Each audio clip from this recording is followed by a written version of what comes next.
Hello everyone, and welcome to the follow-up to the video essay titled A Communicable Disease. That video was all about exploring the infection, and if you have not seen that, I highly recommend that you watch that first before continuing on with this one, as I am going to be responding to feedback I received to specific points made in that video. So if you would like to watch that or revisit it, I will put the link right up here. Also, before diving in, there's a video from Showcase that I would like to refer you guys to. My Communicable Disease video went into my explanation for why Echo was killed within the story. And coincidentally, around the exact same time, Showcase had released a video detailing the real world behind the scenes reasons that Echo was killed off of the show. Had I realized that Showcase had just released that video when I was about to release mine, I would have mentioned that in my introduction because the timing was just too perfect. And I imagine most people that ask the question of why Echo was killed off would be interested in knowing both versions of those answers. And Showcase did an excellent job getting into all of the details and providing information that I myself had never been aware of for what exactly went down.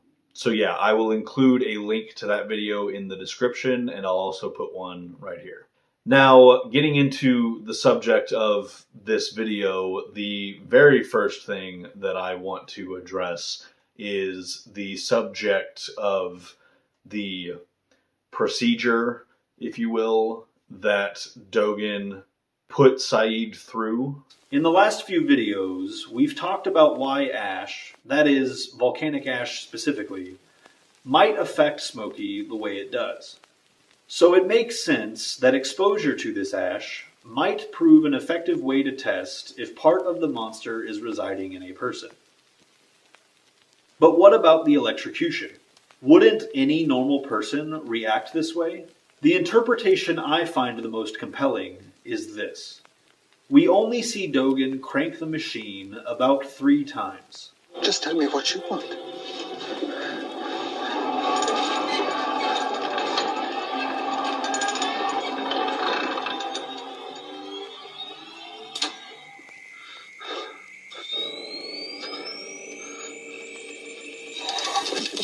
This suggests the possibility that the voltage Sayid was shocked with was actually quite low, and the only reason it was so painful for him was because of the ash's presence when the electricity was applied.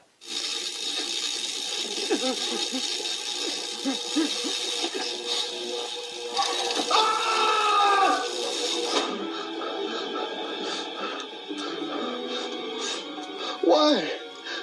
Why are you doing this? We didn't torture him. We were diagnosing him. What is still somewhat unclear to me is what exactly the branding accomplished. Some have suggested this wasn't actually part of the test and was merely a way of marking someone that has failed it. I like this idea, but there are 2 issues I have that I find keep me from accepting it as true. The first is that the apparent purpose of doing this, that being to label a corrupted individual, would be somewhat defeated by branding a part of the body that is covered by clothing most of the time. But the bigger issue I have is with what Dogen is doing while he is branding Sayid. He stares intently at Sayid's face as if looking for something specific in his reaction. This compels me to conclude this truly is part of the test. Funnily enough, what I view as the right answer to what was going on here came to me fairly shortly after making this video. And that was because the 4th season of Stranger Things was coming out that summer, and I went back and rewatched the earlier seasons in preparation for that. And I don't want to get too spoilery for people that may not have seen Stranger Things, but one of the biggest sources of inspiration for that show are the works of Stephen King, which, as I've talked about on this channel before, were also a huge influence on Lost. So naturally, there are a lot of similarities between these two stories. There are a lot of things that occur in Stranger Things that are reminiscent of things that occur in Lost. Just as one non-spoilery example, people, especially children, with parapsychological abilities. But one of the biggest similarities between these two shows that has struck me since I first encountered it is there is an antagonist in Stranger Things that is very reminiscent of the smoke monster. Indeed, as the series has progressed and we've learned more and more about this entity, the more it has in common with the smoke monster. And one such similarity is that this entity can infect people. It can separate a piece of itself into an individual and then grow there. And after a certain amount of time, it can then greatly influence the actions of the possessed individual. And like in Lost, this host can resist this influence, but only through great effort. Strangely enough, despite being aware of these similarities pretty much since I first watched the show, I never quite made the connection between the branding in Lost and something that happens in season 2 of Stranger Things. And what I'm referring to is that in season 2 of Stranger Things, there is an infected character that his friends and family want to cure or, exorcise this entity from him. And in order to do that, they decide that they need to expose him to an extremely painful amount of heat.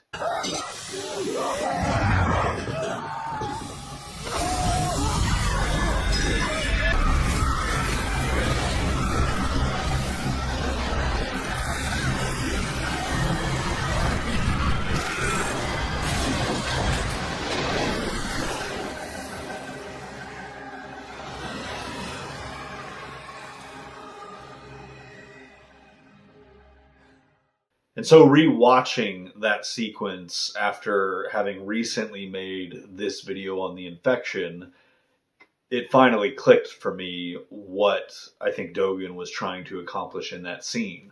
As I had already established, I think Dogen coats Sayid's torso, specifically the area in which Sayid was contaminated. He covered that section of Sayid's body in the ash, which we know acts as a deterrent for the Man in Black. It has some kind of negative effect on him. And as I also had already noted, I think that the electric shock was only as painful as it was for Sayid because the piece of the monster that was inside him and the electric shock being applied to the ash. Therefore, by applying the brand to the same part of the body, which is covered in ash, this too would likely be even more excruciating than it would normally be to an infected individual. And I think what Dogen was hoping to accomplish by doing this was driving this piece of Smokey out of Sayid, thereby curing him. I think the idea is that if the piece of Smokey that's in there is still small and weak enough that it will instinctively flee the host.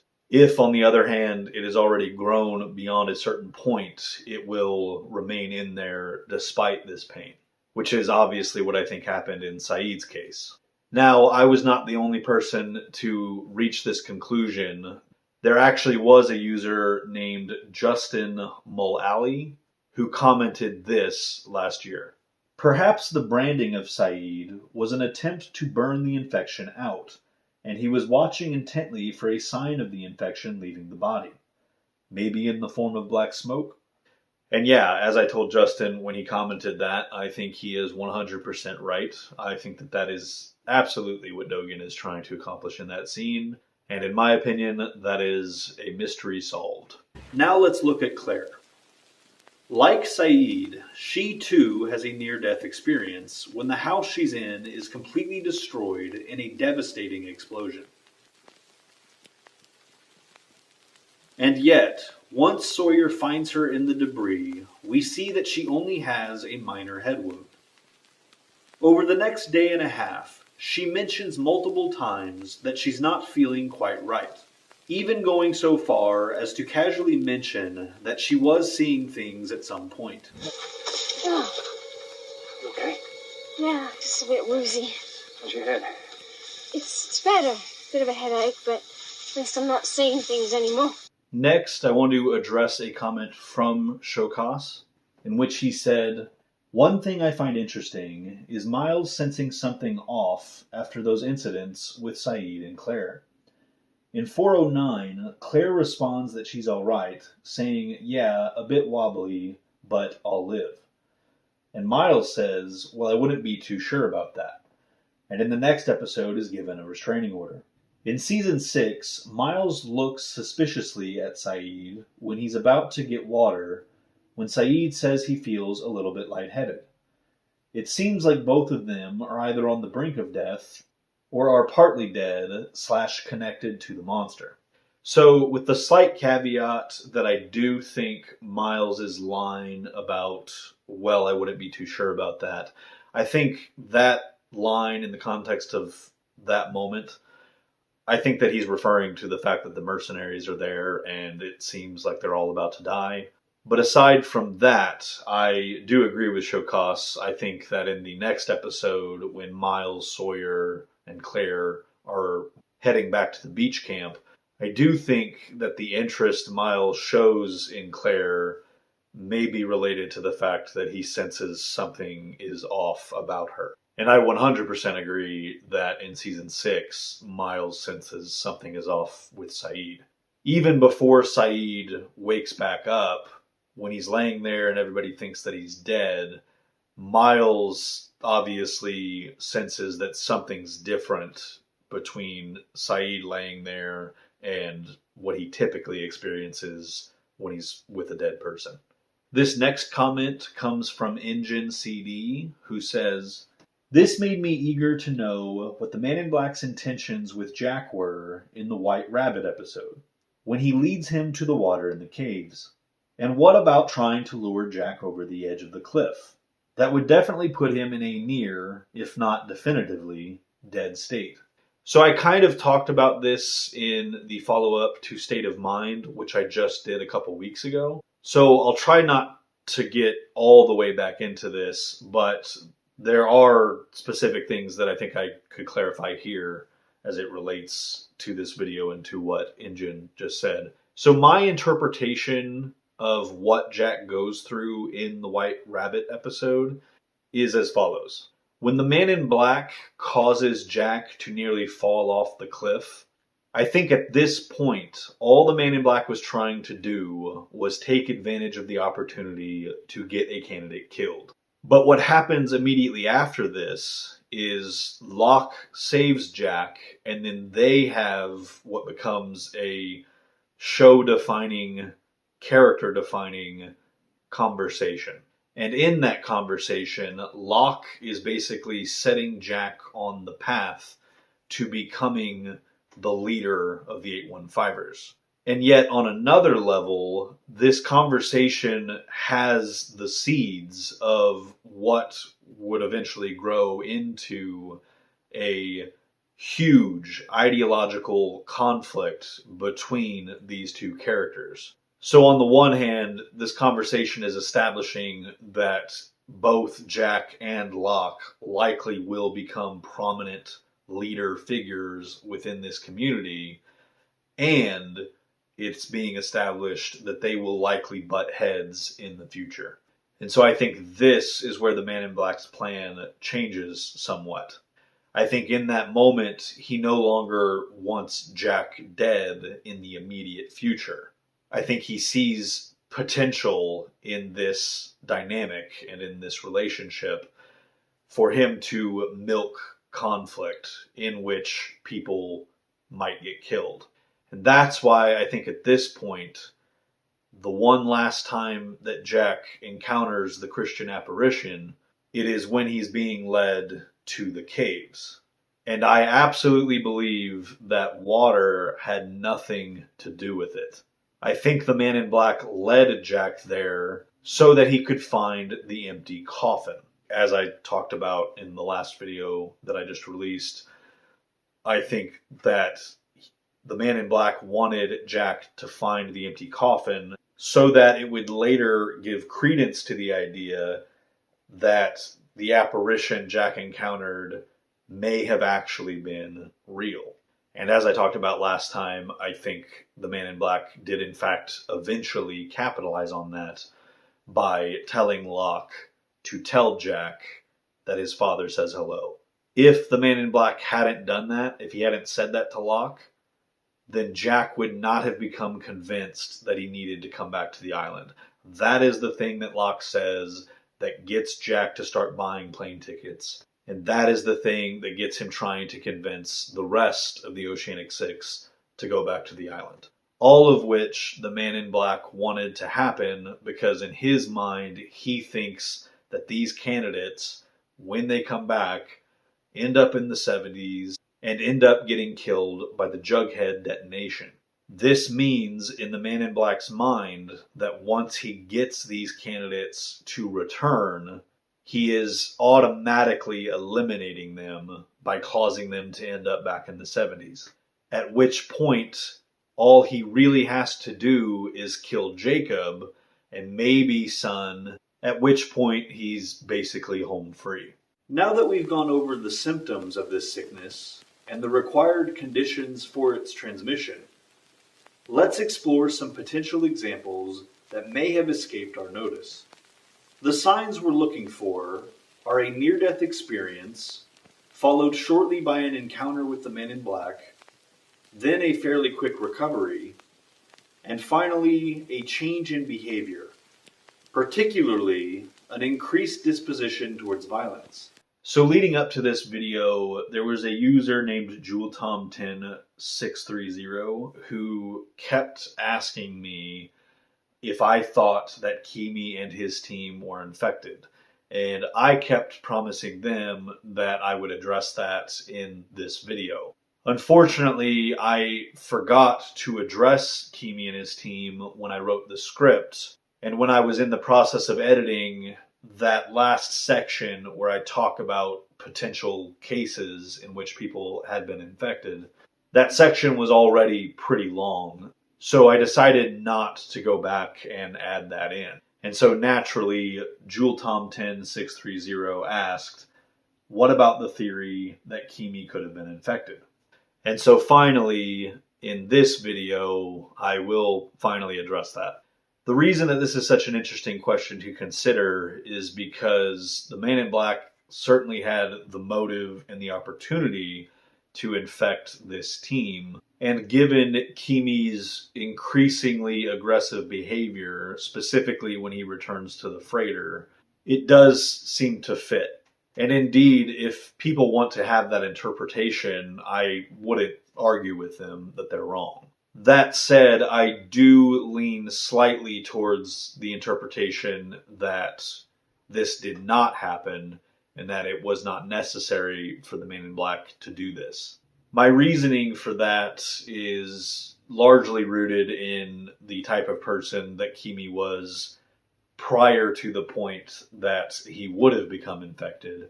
That being when the monster attacks them that night at the barracks. You know, according to the theory that they were infected, this would have happened that night. Basically, the monster would have mortally wounded the mercenary team and then healed all but apparently one of them.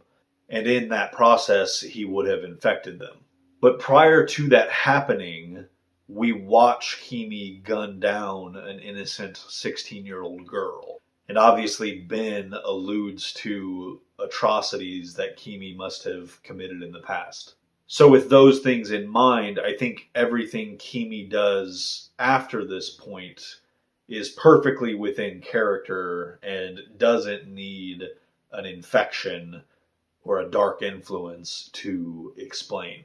Furthermore, it doesn't really make sense to me why the monster wouldn't have infected and therefore healed all of the members of the mercenary team. As we know, when they return to the freighter, one of their team members is horribly wounded and ends up dying. So in my opinion, what I think actually happened here was that the monster basically just provided cover for Locke's group to escape, and he only seriously injured one of the team members. And I think that he did this specifically so that it would enrage Kimi and the other mercenaries into becoming even more hostile and violent than they already were. As I've talked about before, I think the monster didn't want to take the mercenary team out of commission because he wants them to go around killing as many candidates as they can. Indeed, we learn that it was always the mercenaries' plan to torch the island, thereby killing presumably every person on the island and therefore every candidate on the island. We know this was always their plan because when Kimi comes back and he's talking to the captain, he says, if Linus knows that we plan to torch the island, there's only one place he can go. Kimi is saying this after learning that Ben had a spy on the boat. So we can put these pieces together and conclude that torching the island wasn't something that Kimi decided he was going to do after the initial plan didn't go the way he expected it to, or that he wanted it to. The plan was always to get Ben alive and then torch the island. So the monster would not have wanted to take the mercenary team out of commission, but he also wouldn't have needed to bother infecting them because they were already planning on doing what he wanted them to do anyways. And taking the time to mortally wound them and wait for them to recover would really just delay things. But by killing one of them, as I said, this just serves to make them more angry and motivated. This brings me to the last comment that I want to address from Time Gentleman. There are a lot of interesting things that he brings up in this comment, but most of the ones that I really have anything to say about, I have since addressed in other videos, or I'm about to address them in upcoming videos. But he did also say, it would be interesting to try and find more instances of these attempts. So the one other on-screen example of when I think somebody potentially may have been infected is Ben in Season 5. In my opinion, somebody could maybe make the case that when we see the Man in Black wake Ben in the Hydra station, that he has just healed Ben's injuries and by extension infected him, so that he can better manipulate Ben into killing Jacob.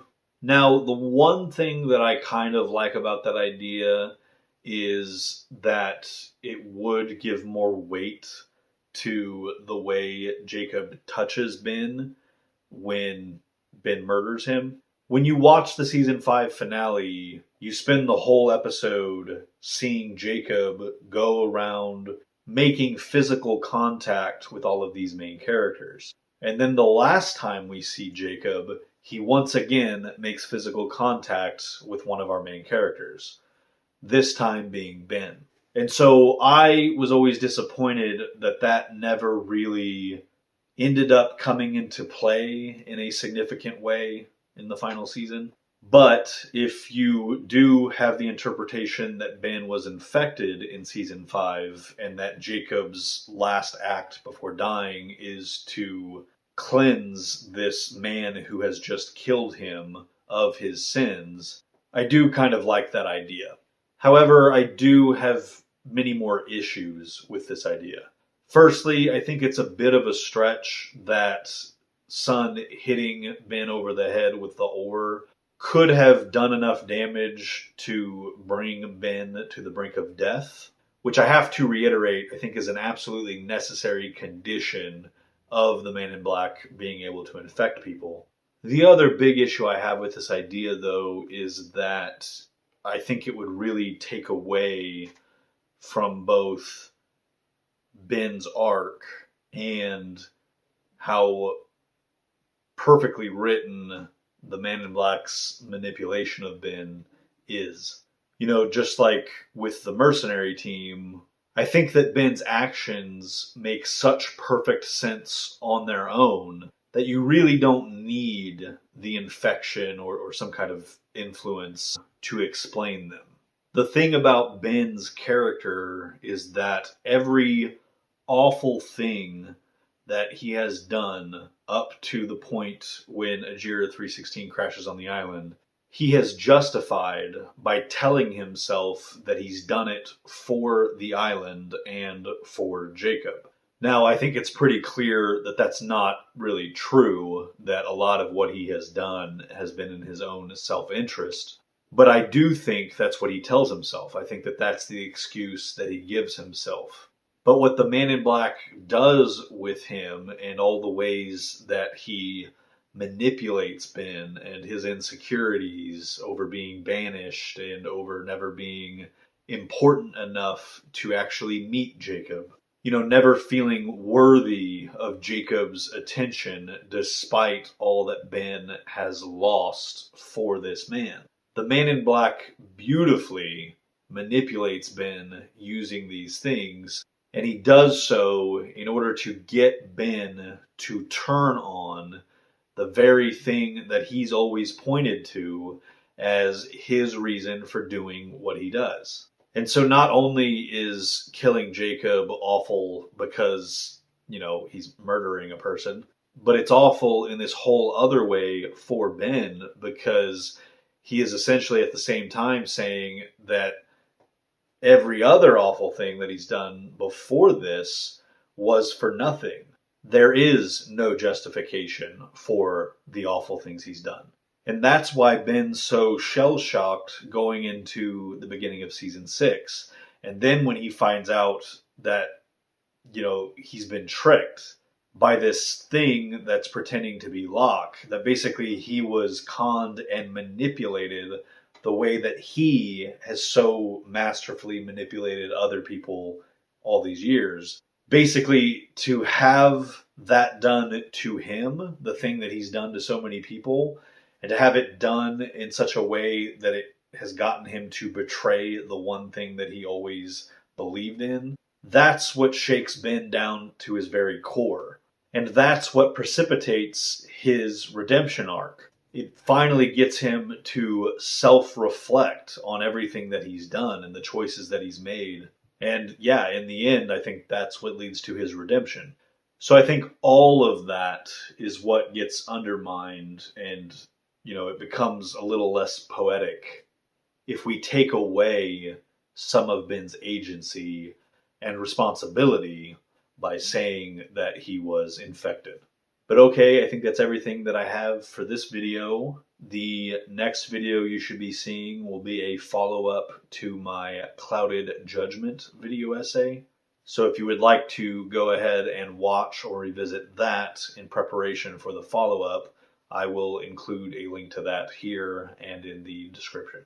I hope to see you guys next time.